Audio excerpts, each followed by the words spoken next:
Selamat berjumpa kembali dalam layanan audio Sahabat Seperjalanan. Hari ini adalah hari Sabtu 3 Mei 2025. Tema renungan saat teduh kita dengan judul Roh yang Menyala-nyala.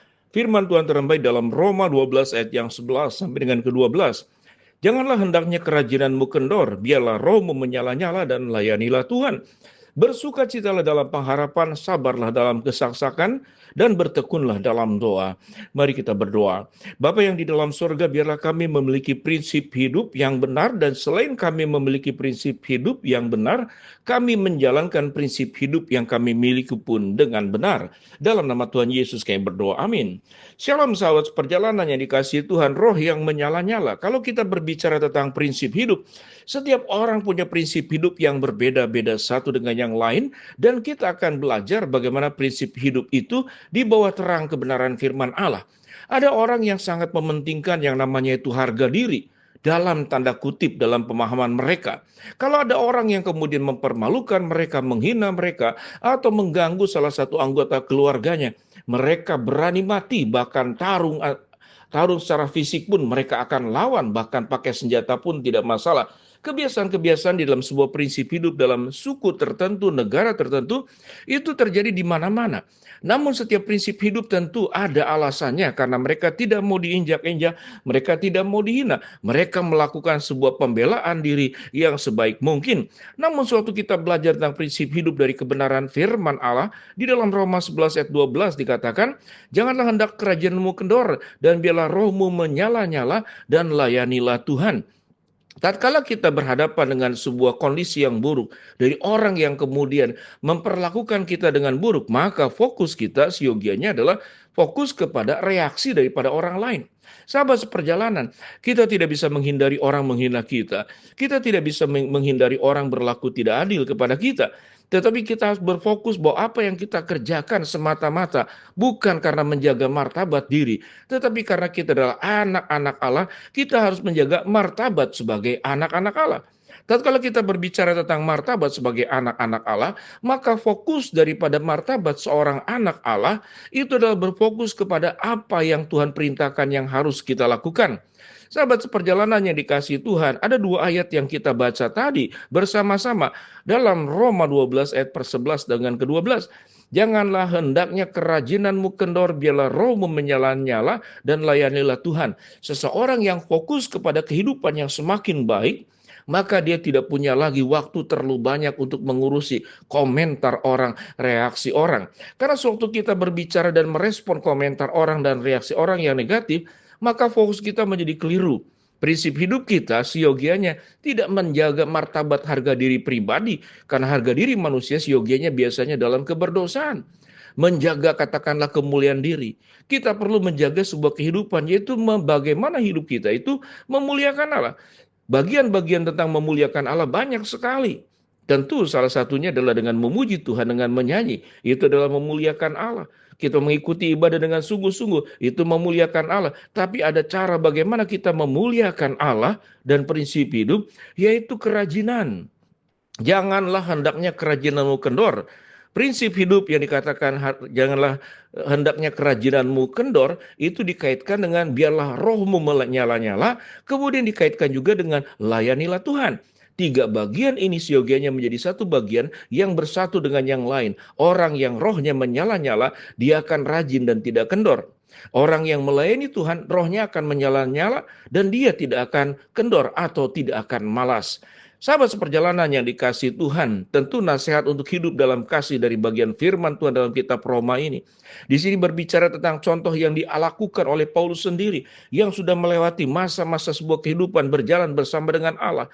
Bagaimana Paulus menggebu-gebu di dalam melaksanakan amanat agung Tuhan ke berbagai tempat, sampai melakukan perjalanan misi 3 kali. Sebagai anak Tuhan pun kita sama, tentu ada beda hal dalam pekerjaan kita.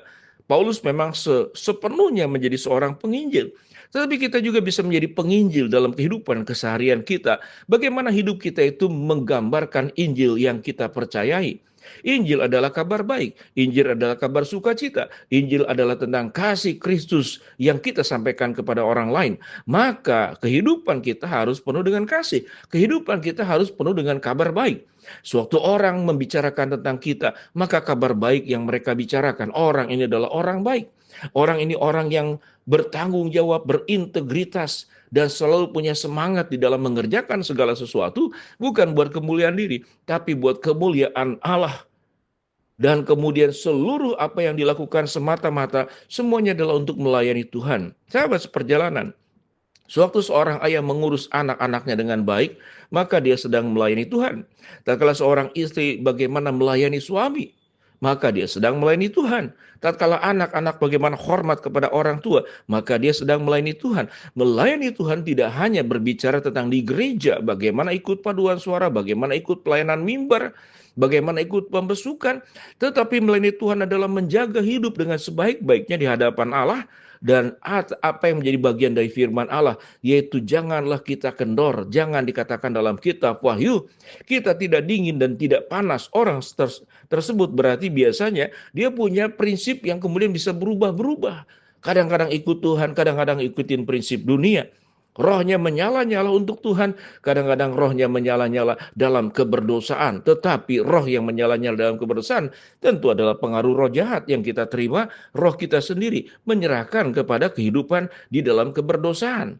Firman Tuhan yang kita baca kemudian pada ayat 12, bersukacitalah dalam pengharapan, sabarlah dalam kesesakan, dan bertekunlah di dalam doa. Ayat 12 memberikan kepada kita sebuah prinsip hidup.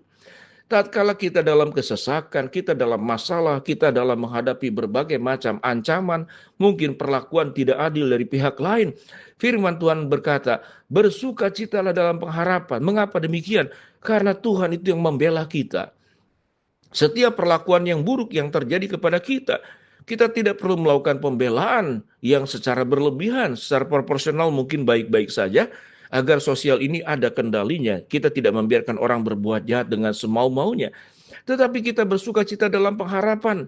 Karena pengharapan kita sewaktu kita mengalami kesesakan dan kita bersabar, Tuhanlah yang menolong kita. Bagaimana caranya? Ayat 12 pada bagian terakhir dikatakan, dan bertekunlah di dalam doa. Di sini adalah bagian yang sangat penting.